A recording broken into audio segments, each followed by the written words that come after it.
Welcome, guys. We are back for another episode of The Lock-In. I am joined, as usual, by the hardest working man in poker. Is that what I call you this week, Dara O'Kearney? Thanks you for that, David. Yeah, I was looking forward to day off, and it turns out we're actually doing a lock-in. So, yeah. I spotted that in your social media. You were like, "Oh, I'm definitely going to take a day off this day," and I thought that'd be perfect for the lock-in. Let's just on him. We are also joined by a former guest of the Chip Race. He is a mindset coach and author, best known in poker circles, I guess, for his best-selling books, The Mental Game of Poker 1 and 2, co-authored by Dara's co-author Barry Carter. He has just released a new book, The Mental Game of Trading. We're going to talk about that later on. He is Jared Tendler. Jared, welcome. Hey, boys. How are you? Good to see you. It's great to have you on, Jared. I do want to talk about your new course, which is separate, of course, from your new book. Yep. We will do both in just a moment. But I'm going to start by talking about the Unibet UOS and Unibet Open, as it's how we sort of keep the lights on around here. Another Unibet UOS has come and gone, Dara. You fought valiantly in this one, it must be said, after 3 weeks of slogging it out in the W Coupe and World Series of Poker Online streets. You hopped straight into the UOSs. How did it finish for you in the end? Oh, I really should know. I was in, I was in the running. I went into the last day at third, I think, in the overall leaderboard, and I was all excited. And then when I busted the last one, I just completely lost interest because I knew I wasn't going to win. So somewhere between fourth and sixth then probably is where Dara finished. Probably fifth, I would say, because okay. I kind of dropped back. I had prospects, particularly in the mid leaderboard. I was actually leading that at different points, and that was also my last shot and bust very disappointingly just outside the points. So that was kind of the end of that. It was a great. Did you ask for help there? I heard your computer going off. Is somebody trying to prompt you with the answer of where you came in the leaderboard? I did that thing of where you open your laptop and you get the last 500 notifications. This is a particularly bad day to be opening new devices because, as I'm sure we'll talk about later, we just released the book and there's lots of notifications. Oh, look at it, the thin brag. Oh yeah, maybe I will bring up the book at some point, Dara, much later on in the show. Jared, you must get a decent number of people coming to you before or during the big online series. How does your advice change when it's an online grind like the one Dara just did, rather than the live grind of, say, World Series of Poker? I mean, it doesn't really. I mean, every player has kind of their own unique set of issues and things they've got to work on before that tournament series. And when I work with players for years, we talk about kind of different stuff before every tournament series. But, there are kind of always a few topics that are important to them. But yeah, I don't think there's necessarily like a big difference between the live and online stuff, except for maybe, establishing a better kind of routine in a place that's not their house, right? Not their home, staying at particular hotels or at a house that's near a gym so they can set themselves up lifestyle wise. Besides that, the mental and emotional demands are kind of unique to them, and we got to figure out what they are. Very good. Well, there is one fun promotion in which you, me, and Ian are involved. In fact, it might, by the time this show goes out, be already done and dusted. We'll be playing heads up against the winners of the low, medium, and high leaderboards. Unfortunately, I don't get to play against you heads up now. That would have been good fun if you, as the winner, would have got to play me, the ambassador. Actually, that would have been I don't know what I would have done there. I don't want to be spoiler in that situation. I'm glad that didn't happen now for that reason. Will we be playing it seriously? Yes, we will, because we're not just spoilers. If we win, we get to keep the money and give it to our community. So it's basically a win for everybody else. But I thought that was a nice little extra bonus Unibet gave to the players who won their leaderboard. So fair play on that. Finally, on this topic, the UOS culminated, as it is one to do in the last 18 months, with the Unibet Open.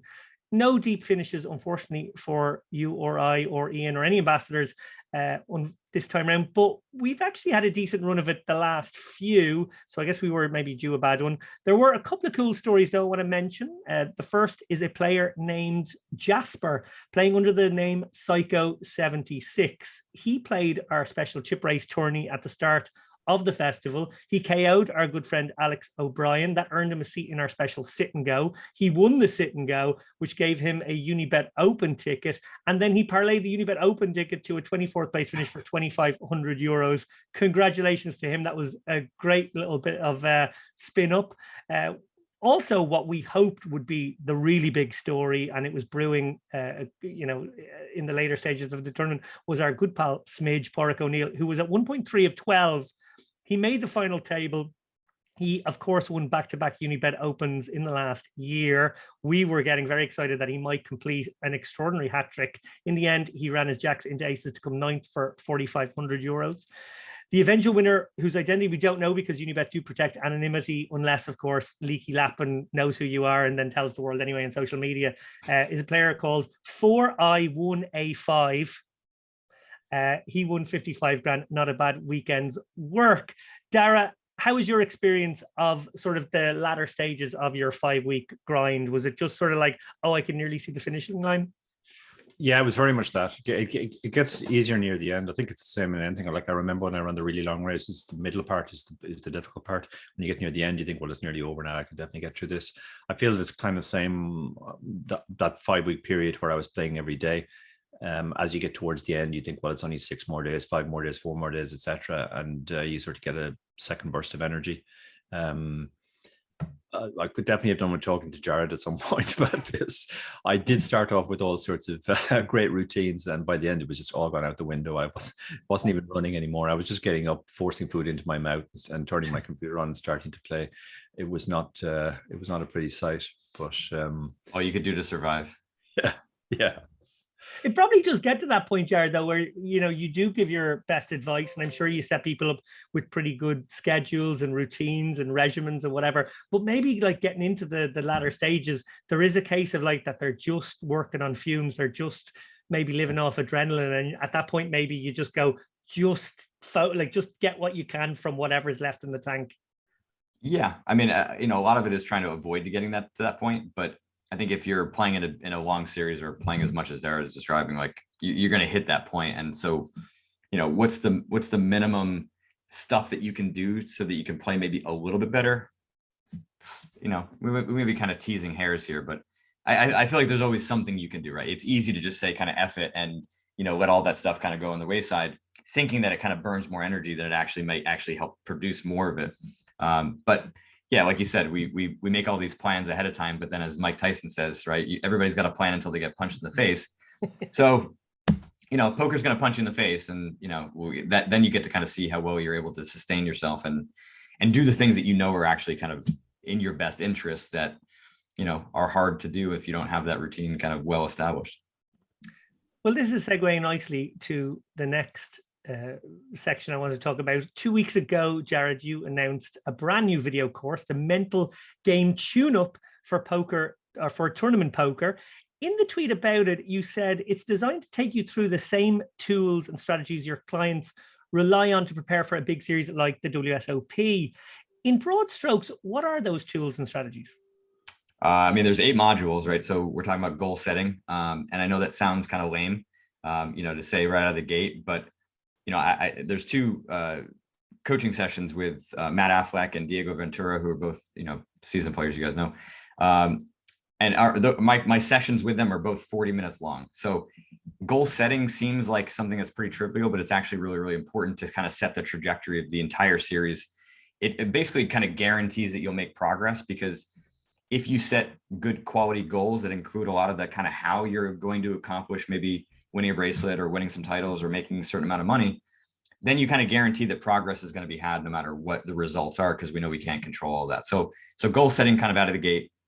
Then there's a module on knowing your game, which I think is, again, one of these things that players kind of have like an idea of where their game is when they go into a series, but they don't firmly understand where their big weaknesses are. They don't firmly understand kind of what the big mistakes that they're going to tend to make. And then we get into, handling tilt and other emotional problems, avoiding burnout, trying to get in the zone more often, improving focus, handling pressure, and improving decision-making. So those are kind of the 8 modules. And, it's kind of like a choose your own adventure, within what we prepare, as I said before, like before every tournament series. So the course is kind of designed to be this thing that you do as like a tune-up before every tournament series you play, right? You kind of, I say ideally just, watch through, the 3.5 hours of concept videos from me. There's another 8.5 hours of coaching material of me actually like coaching Matt and Diego through each of those modules. so I'd say like try to get through as much of the content once, but then, series over series, or even kind of month over month, however you want to kind of look at your schedule. If you're a cash game player, it can apply in that regard, or quarterly, right? Pick and choose the topics that are most important for you to improve on, right? You can't do all 8 things before every tournament series. It's just too much, right? But, sometimes maybe avoiding burnout is more important than handling pressure, right? Otherwise, at other times it might be, the other way around. So it's really kind of designed to be that thing that mirrors what I do with clients before, several weeks before they go play in the WSOP, or before they play WCOOP, et cetera. And it kind of gives them access to it at any time, and as frequently as they want, without having to pay me every time. You mentioned there controlling tilt and other emotions, and actually that strikes me. You also said at the start how maybe online and live are quite similar, but that strikes me as one where maybe there's some difference. Dara, maybe you can speak to this as well, because if you get tilty because of a couple of bad beats on your screen full of games, there's loads of games right in front of you and loads of decisions popping up every few seconds that you still have to sort of stay even keeled and make. Whereas if you do, take a really bad beat, yes, okay, sometimes it doesn't bust you, but a lot of the time it will bust you. And then at least you can go take a shower, take a walk before you jump straight into another one. So there's a natural maybe punctuation when dealing with maybe extremes of tilt in a live setting that don't exist for the online player who has to just sort of keep going and grind through it. Yeah, there's definitely a difference between online and live. To be honest, I've never really struggled with tilt online. I'm not exactly sure why that is, but I do think there's a couple of things. First of all, when you're playing live, there's a greater emotional investment anyway. You've traveled to the place to play this one tournament. It takes longer. You're physically there, et cetera, et cetera. So it does kind of feel worse when you bust that than say, you bust one of the 12 tournaments on your screen and you just look over to the lobby and decide what you're going to replace it with. Obviously, if it's a really big online tournament, it's slightly different. I guess it feels more like a live event. But there's a couple of things I do online. For example, once I'm all in, I don't bother looking at that table anymore. My decision is made. And if I bust the tournament, I look back and the table is gone. I just go up and find a new one. I don't know whether my kings ran into aces or they got busted by twos. It really doesn't matter anyway.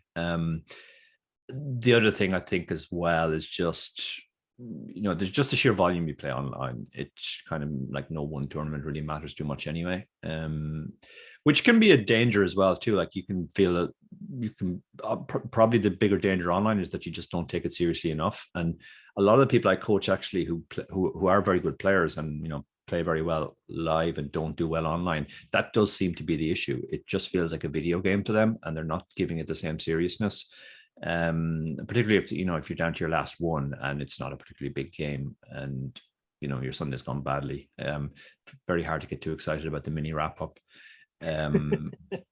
when you're 27 of 29, but as a professional you kind of have to just grind through that. But online, but live, definitely. Like I used to say I never tilt in game, but I definitely tilt after game.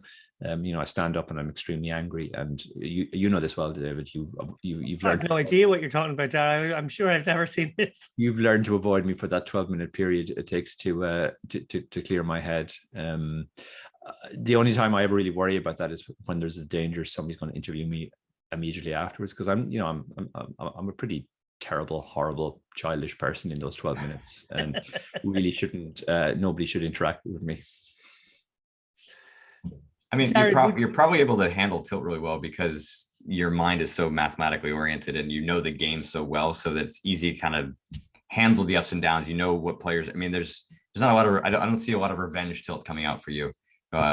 So yeah. I mean, I think the difference between for some of the players too, between live and online, sometimes it's actually it's easier for some of the players live because they have more time to kind of think about the bad beat, process it through, talk about it for themselves, or talk themselves through it. Whereas, online, if they make a mistake, they get sucked out, those things kind of tend to stick in their mind more because they actually don't have time to actually, kind of think through it. So it can kind of go either way. I think some players feel more pressure when they're playing live for some of the reasons Dara mentioned, or because, right, the stakes are bigger versus when they're playing online. They may their, ABI may be only $100, but they're used to playing $1,000 live, but the $1,000 kind of means more to them.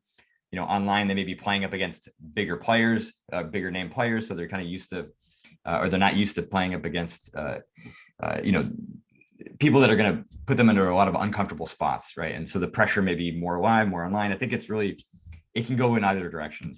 Yeah, that's a good point, actually. And like it can go bad very quickly online. Like, you can be having a good Sunday, you've loads of stacks everywhere, you've got 6 legit shots, and then suddenly in a 5-minute period they're all gone, and that can definitely feel like you've just been punched in the face repeatedly. I guess the other thing is like live as well. There's a certain such a social imperative not to make an idiot of yourself. You can't really stand up and scream. Well, I guess you can, and David often does. And people do. Whoa.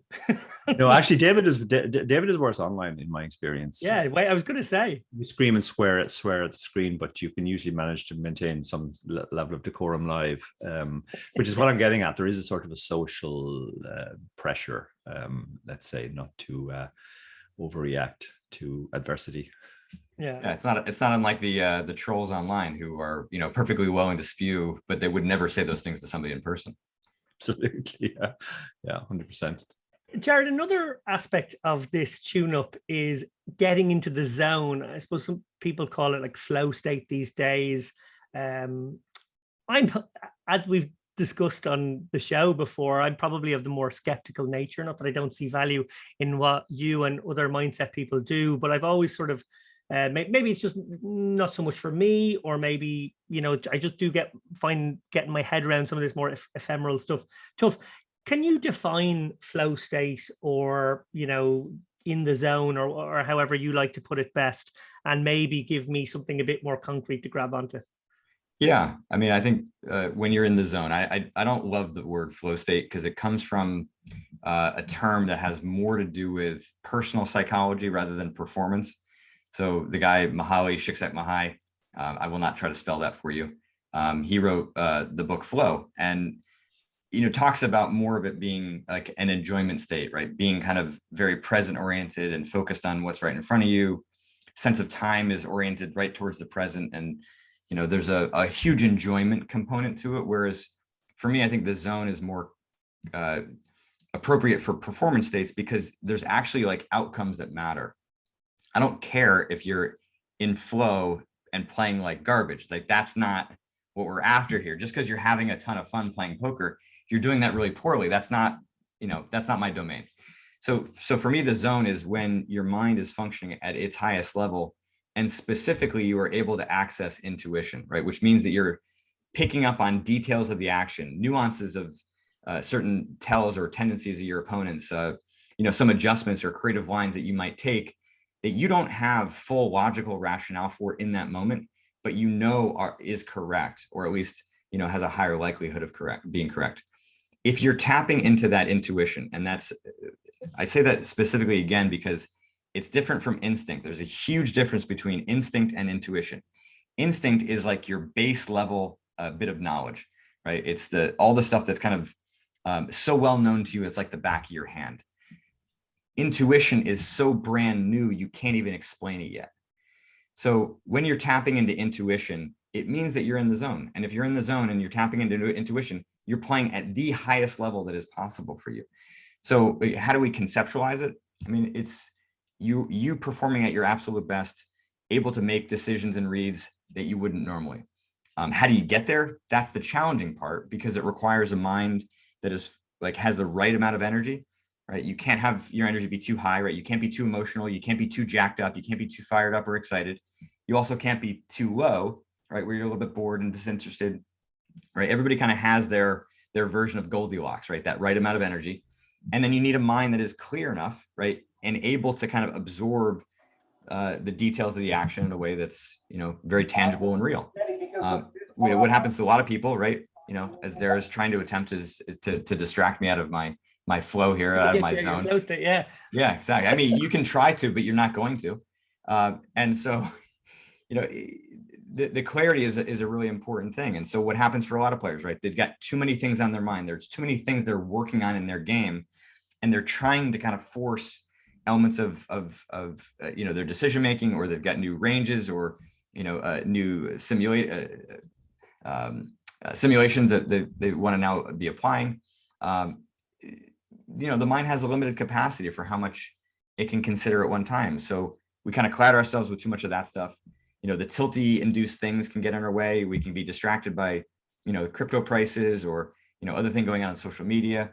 Right. And so all that stuff creates noise, which limits your ability to kind of have a pure reaction to what's going on in the game and make poker more like a sport. Right. When we look at and see athletes performing at an incredibly high level, right. Football players on the pitch, right. Making plays and moves that you're amazed by, right. They are, in a sense, in the zone, having high level reactions that are very, very intuitive and creative into that moment. That's not pre-planned. They could never pre-plan. It would never come out as smooth like that, but they have a shit ton of training for all of their competencies that allows them to be that innovative on the spot.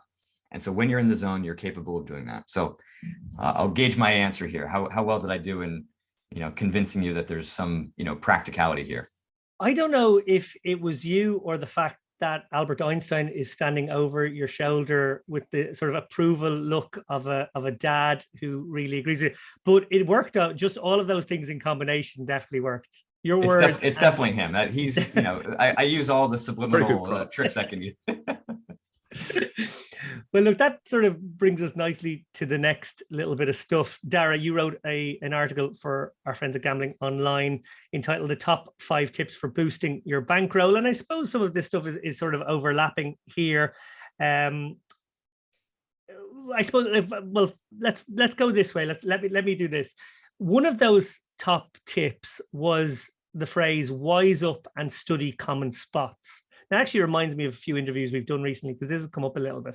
Can you elaborate on that, Dara? Yeah, when I was thinking about bankroll management, I mean, the same pieces of advice tend to get recycled endlessly. As game selection, play within your bankroll, have certain number of buy-ins, etc. So I was trying to think of things that people typically neglect, and one of the things I think people typically neglect is their skill edge.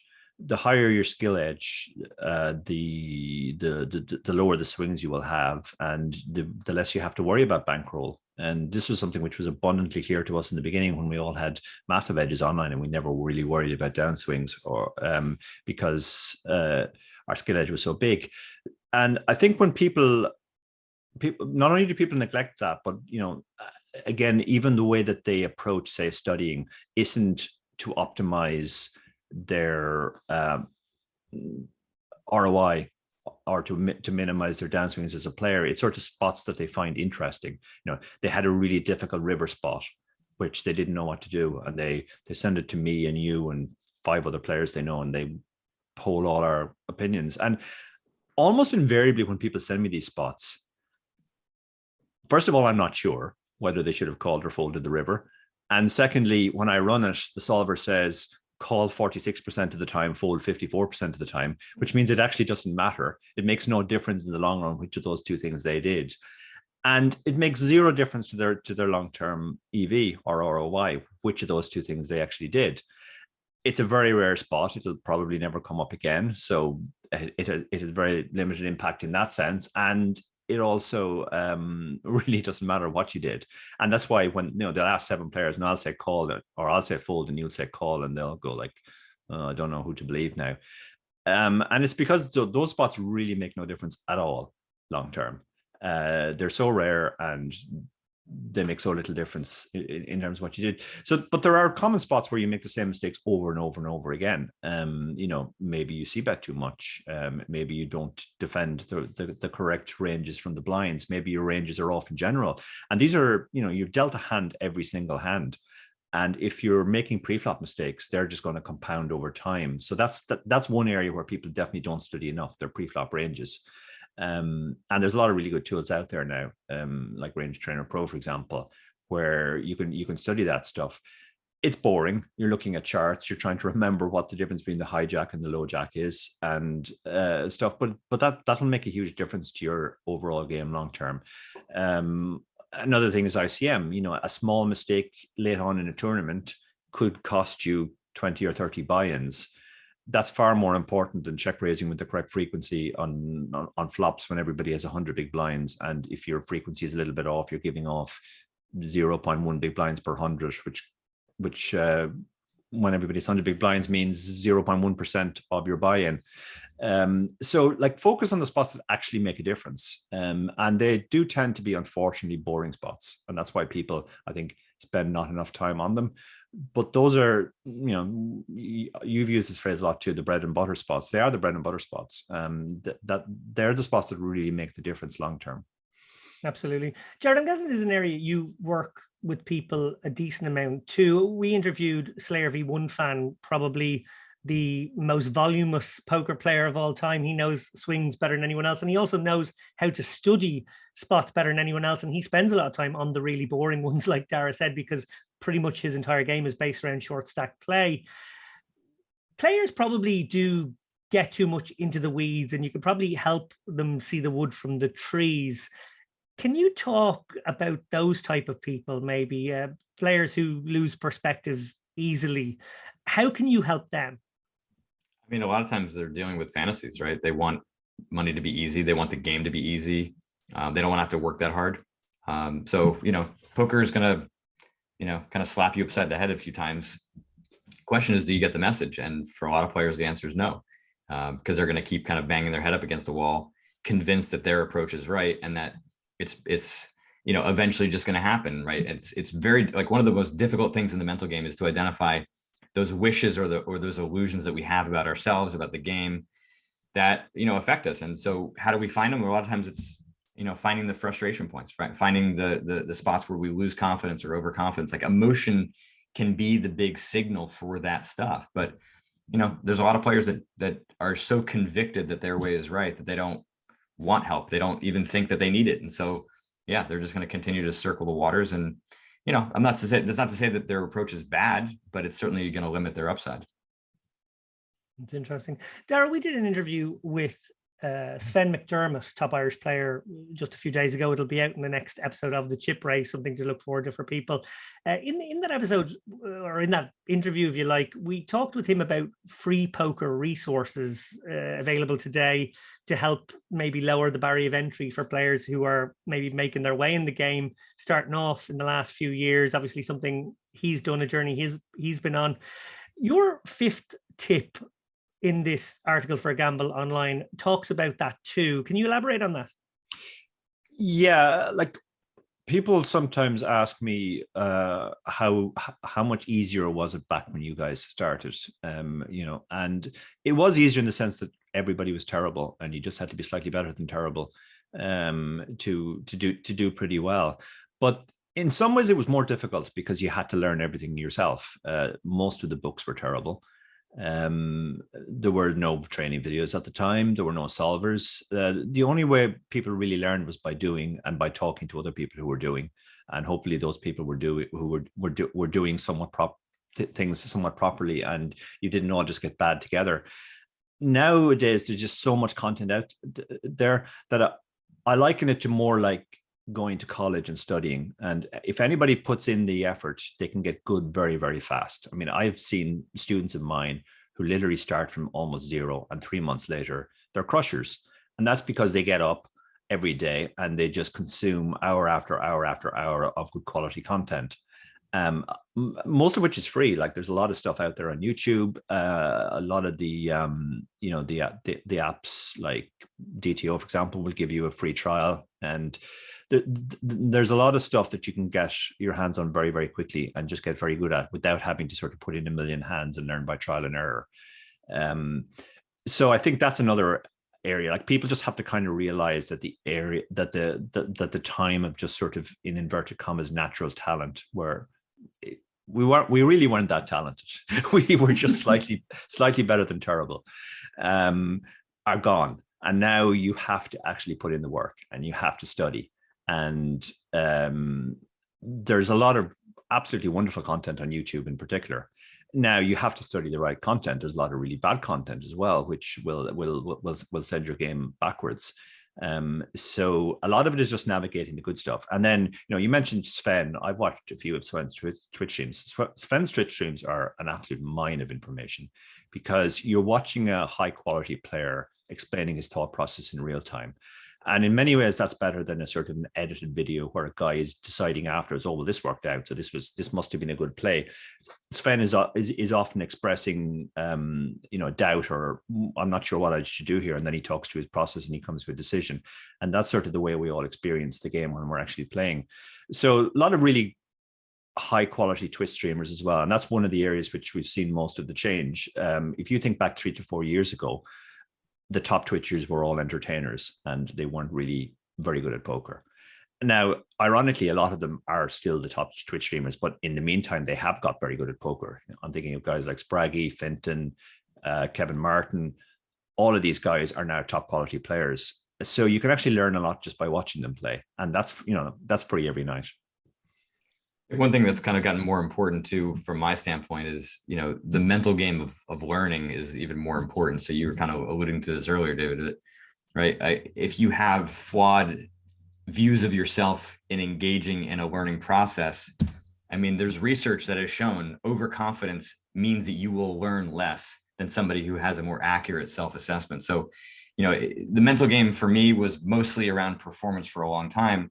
And I knew obviously that it affected learning, and that learning and flaws in how you approach learning affected, your mental game. But I think what's becoming more and more important for a lot of players too is it's their mental approach to kind of the full circle of what makes them a well-rounded player, and that obviously includes their approach to learning.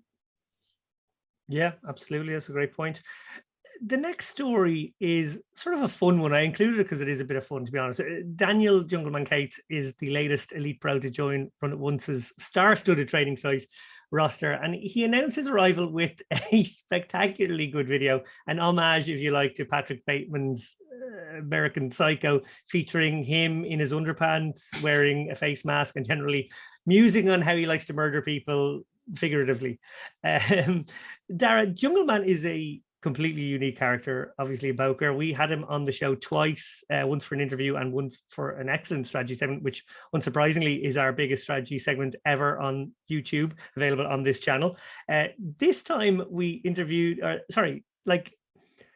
this time he's obviously, really kind of going for it. I think he's been to acting school, and he's, he sort of feels comfortable enough to put on a great performance. But he gave us a bit of a performance the time we tried to record an interview with him.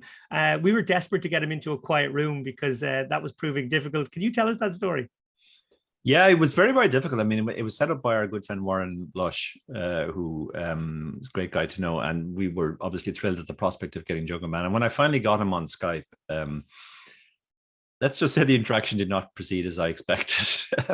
He would go through periods where he'd answer your messages really, really quickly, and you basically had a chat, and then you'd ask him something and he'd disappear, and 4 days later he'd resume the chat as if it was still ongoing.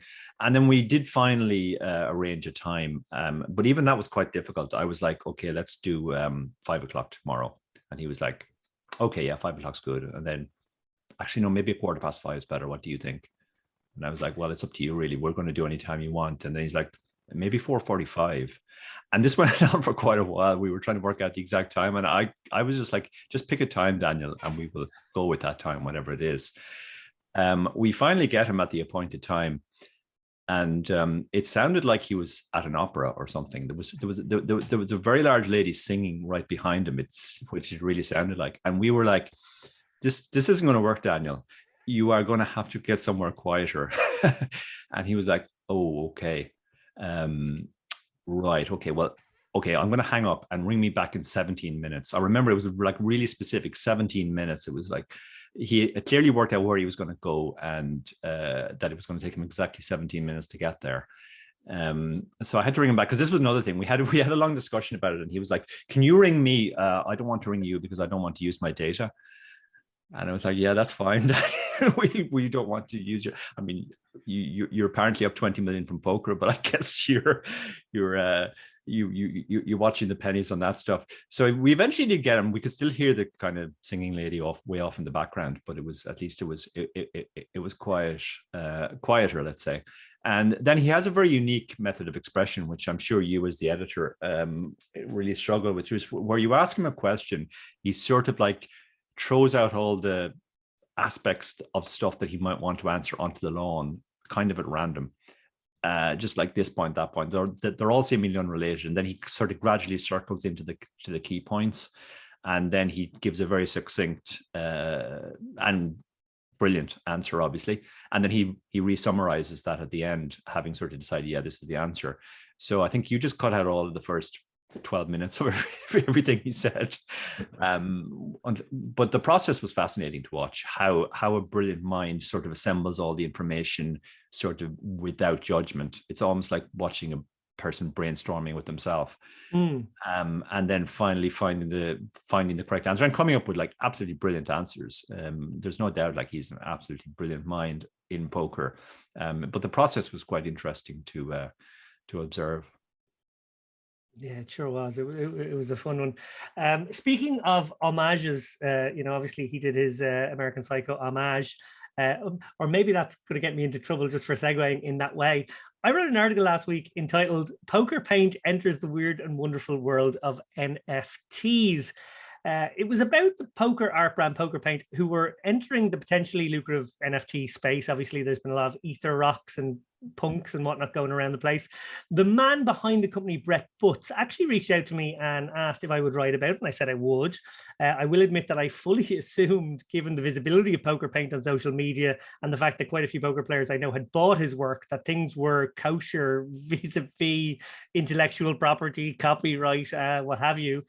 Turns out that they weren't. And on hearing about the NFT launch of 125 images on the crypto collectibles marketplace OpenSea, a number of photographers spoke up about how Butts had used photos they had taken as the basis of his compositions without asking for any permissions, or even just like checking out the chain of ownership, because a lot of the time these photographers wouldn't actually own their own work. It's sometimes a deal where the photographer will, agree to work for the site or the affiliate or the tour, and then they'll own it. So it's actually them who could come, knocking on his door. But, apparently he had done none of that stuff. I spoke directly then. Actually, I started getting inundated with DMs from people going, why are you giving this guy a platform? Why are you being nice about his art or whatever? One of these people is a great friend of ours, Dara. I spoke directly to Danny Maxwell, who was very upset at having his work repurposed, shall we say, for profit like this. Christian Zetcha was also dismayed by this. He's a photographer too. Brett Harrington took to Twitter and said, imagine being a photographer and having someone skin your photo and sell it as their art. This was followed up by a chap called Eric Harkins, who replied, I've asked nicely for a cease and desist. If he doesn't, then I'm sure it'll be easy to get the lawyers on this. I was forgiving to a point, but this NFT offer is way over the line. Now, I did a little bit of research, I must say, on this type of artwork, one that sort of uses images created by other people. Fair use suggests that an image must be 30% changed. To be honest, I haven't the foggiest notion how you would quantify that in this case. We've obviously, Dara, had our channel penalized by copyright claims by Poker Central in the past. And to be honest, I think those claims should not be upheld if we had the appetite to go up against them, which we didn't. Fair use allows footage to be used in an educational capacity, which I would say our coaching videos definitely are. I would also say that we change it way more than 30%. Again, I'm not quite sure how you'd work that out, but we are talking about short clips in an otherwise 15-minute video analyzing a specific spot. And again, it's all about the individual hand. It's not about their footage or gaining any advantage from showing that footage. And it is presented in a completely different context. What would you say, Jared, about what PokerPaint has done? And do you have any maybe relatable experience? Obviously, you are the producer of material. Maybe you know a bit about copyright law. I have a pretty good lawyer that I work with. Yes. I mean, as far as PokerPaint goes, I mean, I saw his reply clearly. I thought it was a very contrite recognition of mistakes that were made and lack of knowledge, which I think is pretty ripe across the internet. I mean, Barry Carter and I have talked about this for years. People just assume because it's on the internet, it should be free. And there's certain expectations to that effect. And so, just kind of ripping off content is just the norm for a lot of people. And so, yeah, I think that kind of growing up in that environment where, memes are created and you'd see YouTube videos made with other content. So it just, the kind of recycling of material just seems to be the norm. I've had the mental game of poker 1 and 2, kind of ripped off in Russian and Chinese. I mean, those were sort of standard. I wasn't going to go after, for obvious reasons. And I don't quite have the resources to do that. But I did have somebody in the US who said that he wanted to produce a book that would be a summary of the mental game of poker and sell it. He wanted my blessing for him to do this. So he was nice enough at least to email me this question. And I had my lawyer write up 4 very compelling points. I certainly can pull it up if you're interested to read it. I thought it was very well worded, and never heard from him again. I've had former clients of mine who want to produce material based off of our sessions, of their attempts now to become a mental game coach, kind of using my material as the basis of their work. There's been lots of videos that have been produced around the mental game. Some use the material and they reference it, which is cool. Others don't, and they think it's theirs. I can't keep track of all of it. I'm kind of happy with my lot in life. I'm focused on my own work. I pick my battles where I can, and there's just only so much you can do. Well, Dara, turning to you, how litigious can and should people get over what this guy Brett Butts has done? I would sort of argue that depending on maybe the nature of the process in which he engages to create these, I think that's probably paramount to actually judging this one. But you've seen the pictures, obviously, and I'm sure you recognize the photographic originals, if you want to call them that. What do you think? Yeah, there's a couple of points I would make on this. First of all, this is something which comes up time and time again in art, and in different art forms, it's almost like they come to different conclusions. When somebody writes a book, it's a novel, it's generally accepted that they own the copyright to that, and you can't just print it off and sell it without paying them, and that's kind of accepted. Music came to a similar situation. Even if somebody else writes a song, even if you sing your own version, you still have to pay them royalties. It does kind of come down to money. I think it kind of depends on how much money they're making. That's when sort of people get interested. If it's, I read Kat Arnsby's excellent blog on this too, and she made the point that, like, if it's just some lad clowning around and putting it up on Facebook and getting 20 likes, then nobody's going to care too much. But when somebody's actually making serious money from it, then sort of it does become an issue. There is a story which actually springs to mind, which kind of reinforces this point, which is back in the mid 70s, David Bowie, his first American #1 was a song called Fame, which he wrote with his guitarist, Carlos Alomar.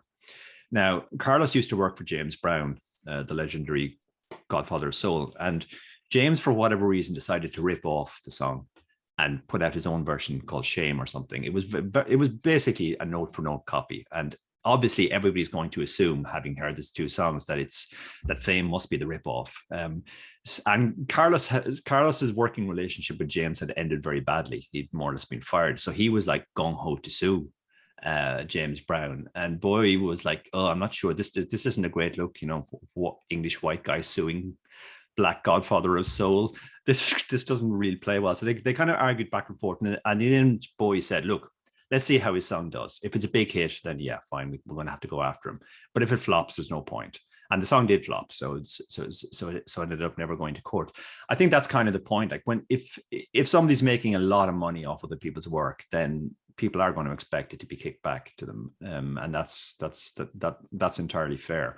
But if it's just, I mean, our ongoing gripe about Poker Central forcing us to pull our videos was that, like, we're not making any money from these videos. We were actually getting them exposure, and we put work into making them different, and we obviously lost that work then when we were forced to take the videos down.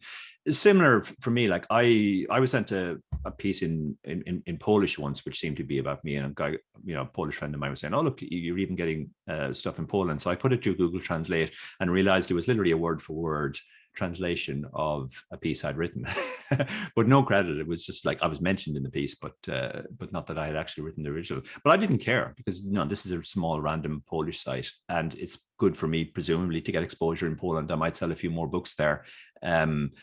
the guy clearly wasn't making a fortune off it, so I wasn't going to go after him. But if somebody, turned, I don't know how you would even do this, but if they turned one of my strategy books into a Hollywood movie, yeah, then now I want to get paid.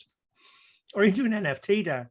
Or an NFT, actually. Yeah, it's all about digital. That's far more. Yeah, if I understood, if I still don't fully understand what an NFT is, so I would definitely have used that example if I did understand what an NFT was.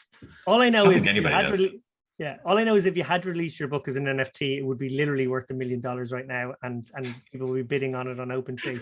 But you didn't. You just went the old-fashioned way through Amazon. Boring.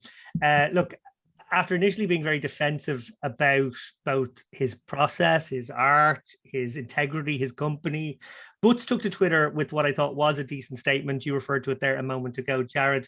I'm going to read it. I'm going to have to zoom in a little because it's quite a long article. I only have it on my phone here. I'd like to apologize for not representing myself, my brand, and the poker community in a professional manner. Looking back over my tweets, I realized that I allowed frustration I felt towards a few people taking pot shots at my art to influence my responses to the community at large, and I apologize for doing so. I want to apologize specifically to the content creators whose legitimate concerns I did not acknowledge quickly and respectfully enough. To that end, I want to briefly address the allegations of stealing, in inverted commas. I'm a 25-year-old poker player and artist, and until 48 hours ago, my knowledge of copyright law was essentially non-existent, or rather, it was my sincere belief based on my extremely limited understanding of copyright that there was nothing wrong with basing a hand-drawn piece of pop art off an original photograph pulled from social media or otherwise freely available on the internet.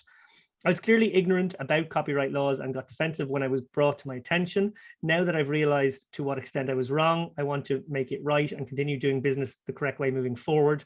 I need to educate myself on the law and make 100% sure that my work and at PokerPaint is not infringing on anyone else's rights. And I want to assure everyone out there that I'm in the process of doing so.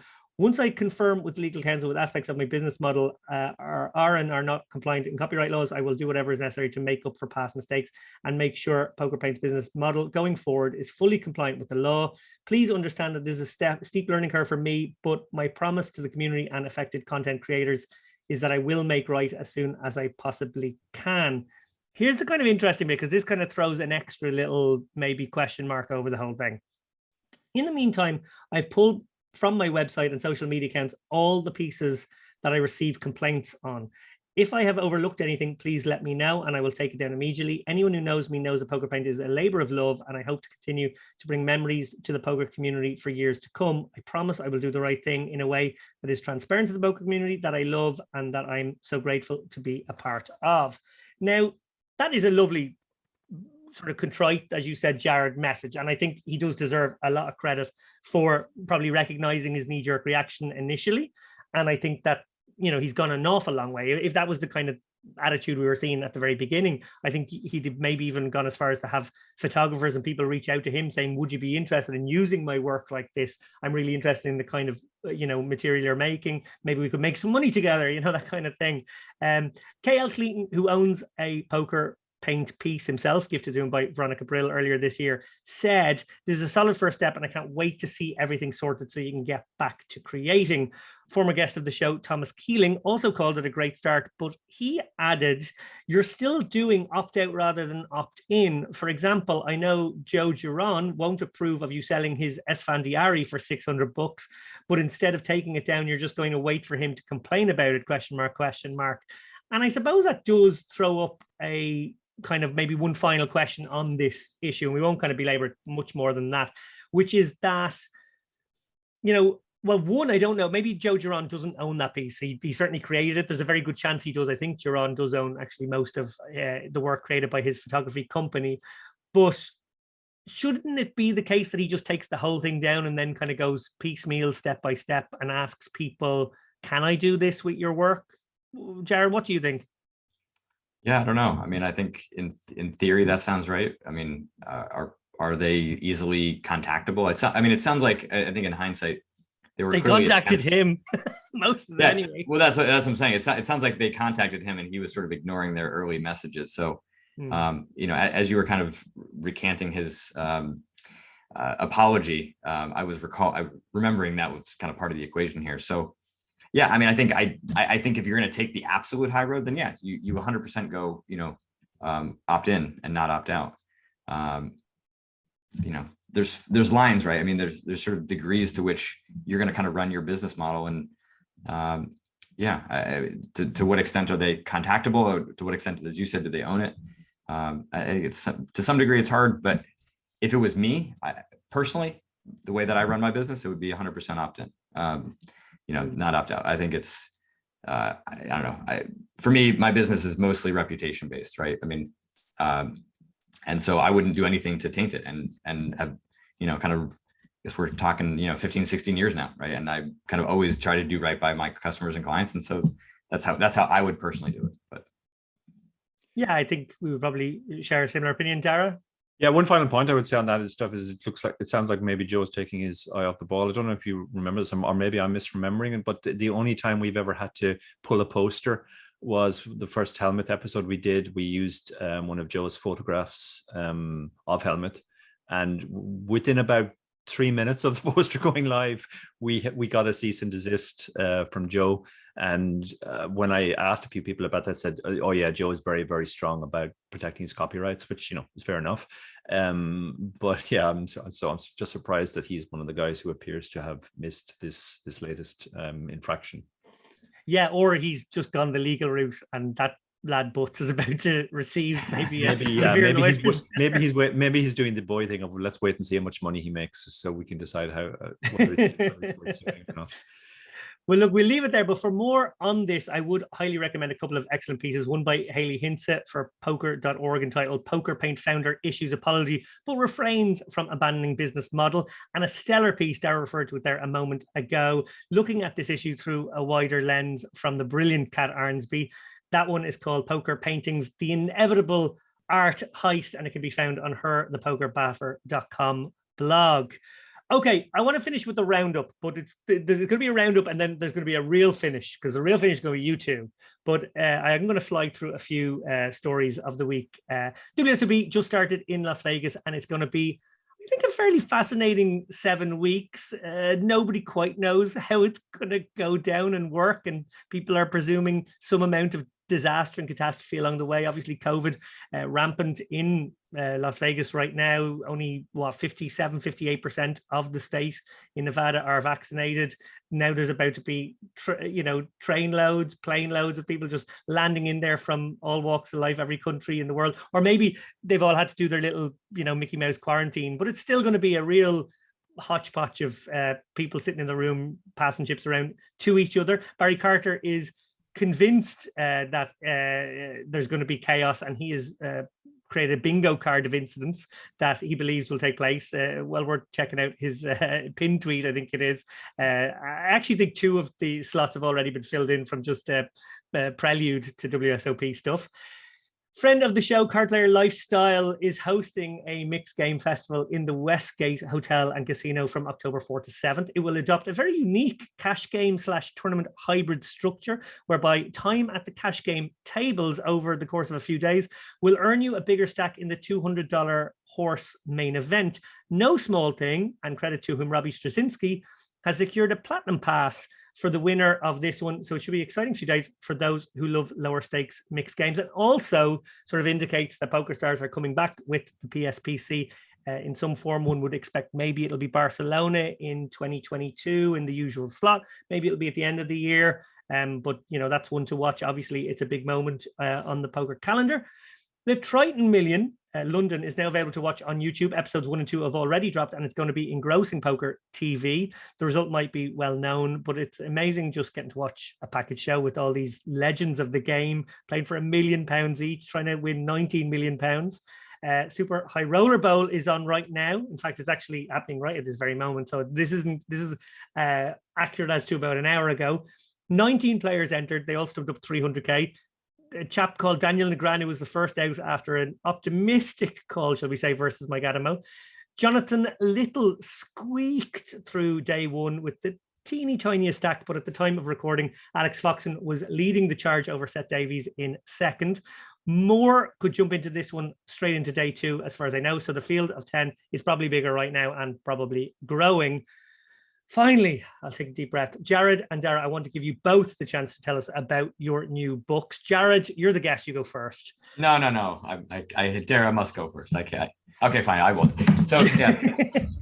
You recently released The Mental Game of Trading, a system for solving problems with greed, fear, anger, confidence, and discipline. How is the psychology of trading or around trading similar, and how is it different from poker? Similar in that you're dealing with, incomplete information.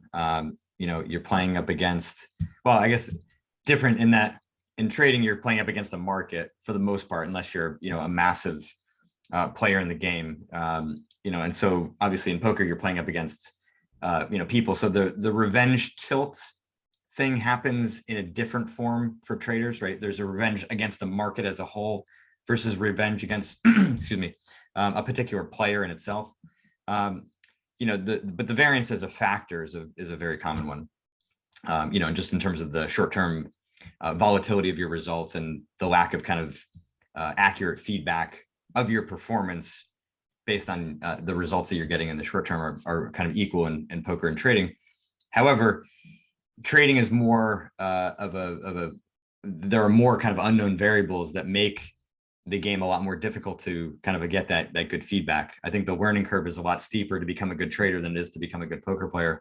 And in part because of that, right? The feedback that you're going to get is way more.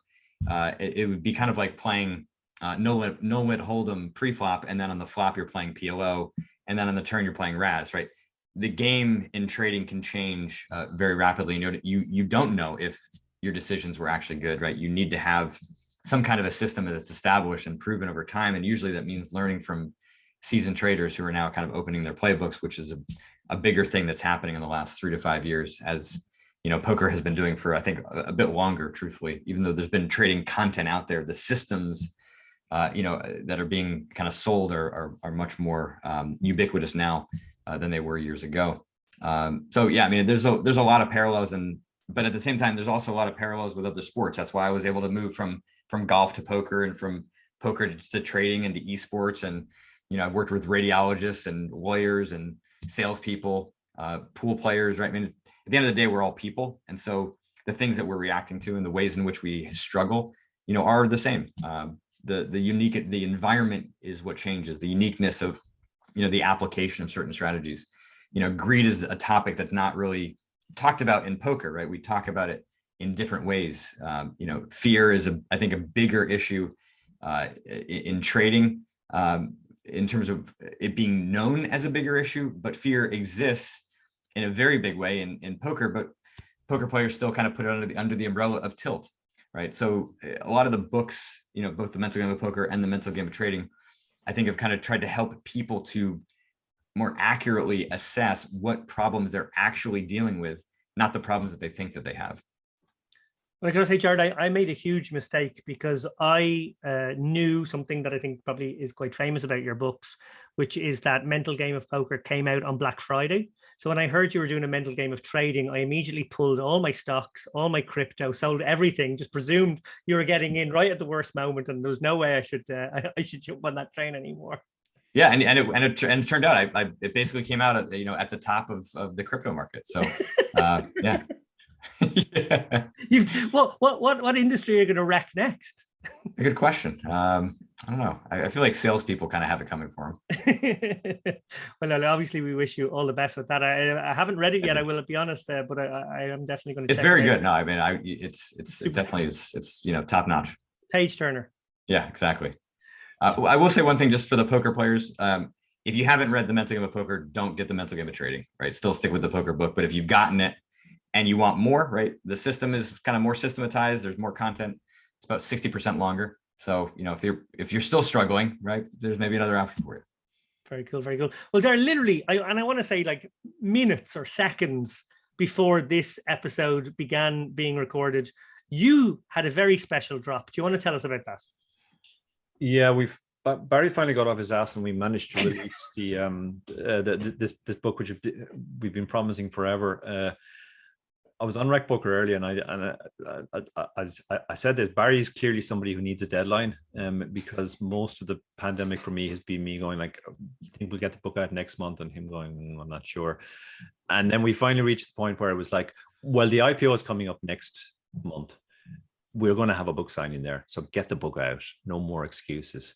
Not only did he get it out well in advance of the IPO, the IPO is still weeks off, and the book is out. But like last week, I said to him, "I'm going on Rec Poker next Tuesday to announce it. So please get the book out, so that I can at least do that." And he got it. He managed to hit that deadline too. So I think I've finally worked out how to deal with Barry.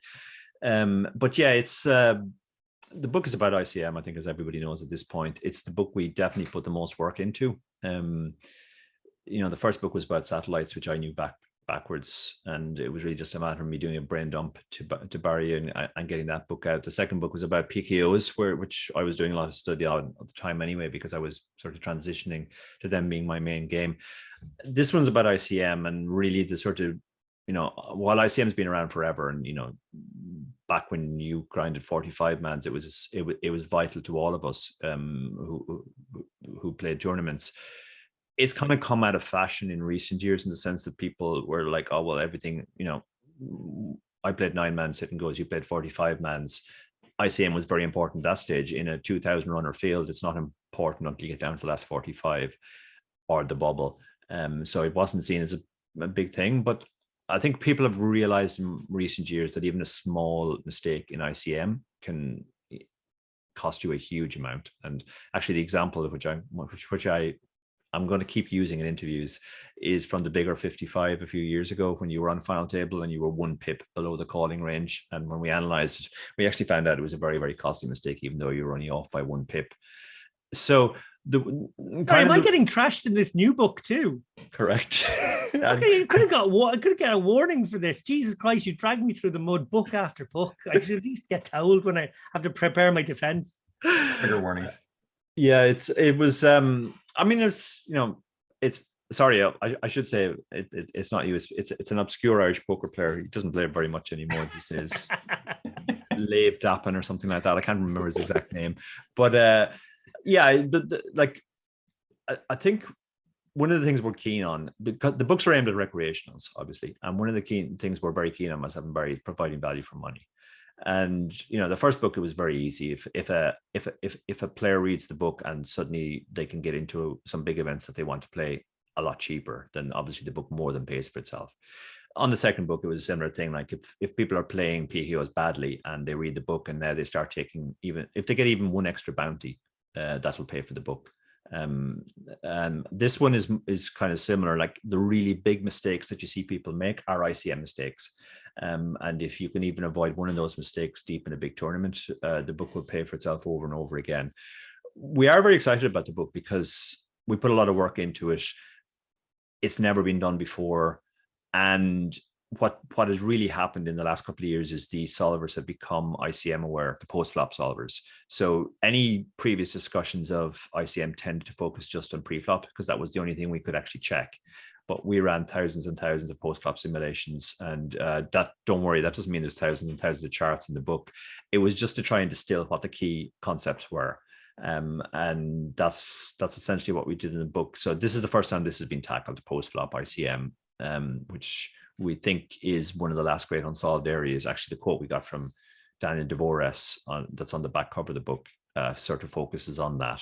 It really is new ground, and I think it will be a game changer. I got a joking message from our old friend Dara Davey saying myself and Barry are killing the game 1 book at a time. And that's going to continue, Dara. I'm afraid that's kind of what we decided.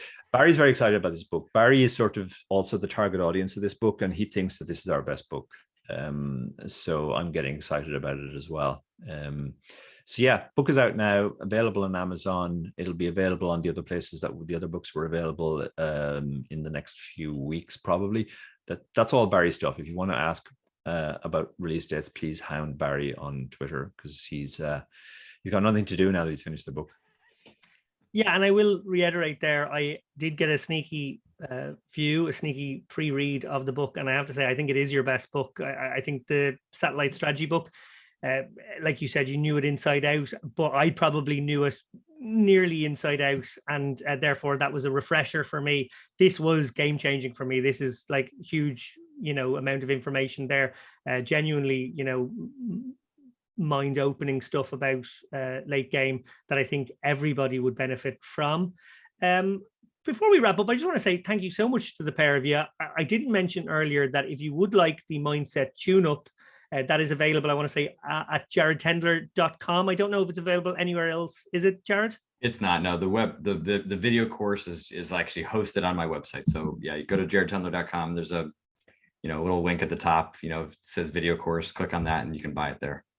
Superb stuff. Well, look, Mental Game of Trading and Endgame Poker Strategy are both available on Amazon. I recommend both, even though I haven't read the trading one, but I'm going to now. I've no doubt that they're both going to be huge sellers. Congratulations to you both. Dara O'Kearney, thank you very much. Thank you, David. And it was great to have Jared on. Jared and I are, I guess you call us Eskimo brothers of the poker world, since we both. That's just made it disgusting for some reason. I don't know why you have to end on that note. Jared Tendler, I apologize for what Dara just said. Thank you very much. It's very well intended in spirit. And I know exactly what he means. And that's what makes us brothers. So good stuff. Good to see you guys. Take care. Thanks so much. Great stuff. Thanks a million.